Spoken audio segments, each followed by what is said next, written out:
L'idée qui peut paraître trop ambitieuse, prétentieuse, utopique, mais encore une fois, comme me disait Pierre Rabhi il y a peu de temps, il faut que chacun fasse son possible et puis peut-être que Dieu fera l'impossible ou quelqu'un d'autre. Enfin, il faut apporter sa contribution. On voit bien qu'on est face à un défi pour le moins complexe et majeur. Ce n'est pas une petite difficulté que traverse l'humanité, c'est une difficulté lourde. Et qu'on ne peut pas sous-traiter cette difficulté à une catégorie de la population, à un État et encore moins aux générations futures. On ne peut pas leur déléguer la tâche. C'est maintenant que les choses se déterminent. Donc on voit bien qu'il y a un chapitre à clore. On voit bien qu'il y a une transition pour aller vers un nouveau chapitre qui nous permette de résoudre deux priorités. Protéger la planète, pas simplement parce qu'on est généreux vis-à-vis d'elle, mais simplement parce qu'on ne peut pas construire notre histoire indépendamment de tout ce qui nous entoure. Bon, je crois que chacun peut comprendre que notre économie, notre avenir est lié à la nature et qu'on n'a pas d'autre choix que de pactiser avec elle. Mais préserver, ça ne peut pas être simplement un vain mot.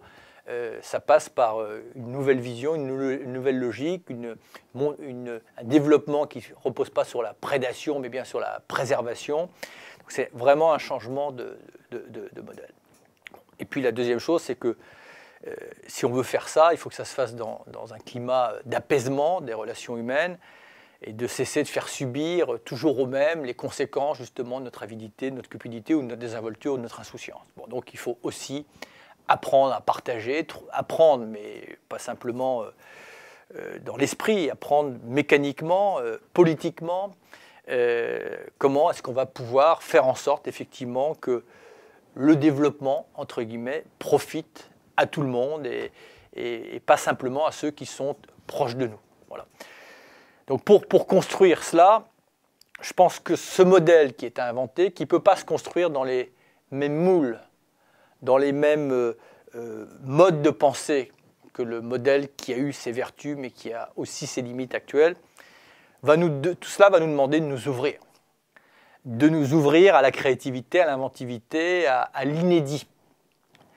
Et c'est un changement d'état d'esprit, parce que je pense qu'il y a, à la marge, un certain nombre de gens qui ont soit déjà expérimenté des fractions de solutions, et qui sont soit aussi porteurs d'un certain nombre d'alternatives, qui sont parfois cataloguées dans le chapitre de l'utopie. Mais comme disait Théodore Monod, l'utopie, ce n'est pas simplement ce qui est irréalisable, c'est ce qui est irréalisé. Et là, on a besoin justement de s'ouvrir à tout ça. Donc, le chapitre 2, c'est d'essayer d'agréger tout ça, d'évaluer, de trier dans tout cela et de voir ce qui peut commencer à ressembler à un nouveau modèle. Mais en allant très loin dans la réflexion, parce qu'il faut être radical dans l'exigence. Il faut être quasi sans limite parce que la situation exige, encore une fois, qu'on ne s'accommode pas de petites mesures marginales, simplement de correction de trajectoire. Il ne faut pas changer le système, il faut changer de système. Tout ça sont des mots, pas pour faire peur. Au contraire, ça doit être enthousiasmant. Il y a un nouveau chapitre à construire. Mais on pourra le faire ensemble.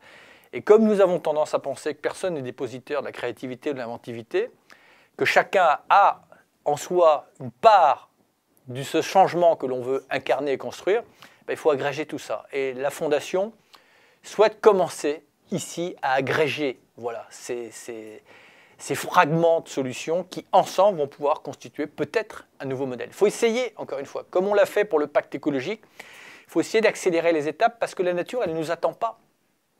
Elle a déjà mis le changement en marche, mais le problème, ça va être du changement subi. Et il vaut mieux un changement conduit. Il faut organiser cette mutation, et cette mutation, elle ne peut pas, encore une fois, être simplement l'œuvre de certains États, ou l'œuvre simplement des politiques, ou l'œuvre des citoyens. Elle doit être commune. C'est ça le chapitre 2, c'est qu'on a une occasion là, nous qui avons une tendance à nous fragmenter, à nous diviser, à nous affronter, parfois pour des choses essentielles, mais la plupart du temps pour des choses assez futiles. Là, on n'a pas le temps de mijoter nos petits préjugés. Là, on doit se réunir sur l'essentiel. L'essentiel, c'est protéger la planète, partager la richesse. Voilà, mais la richesse au bon sens du terme.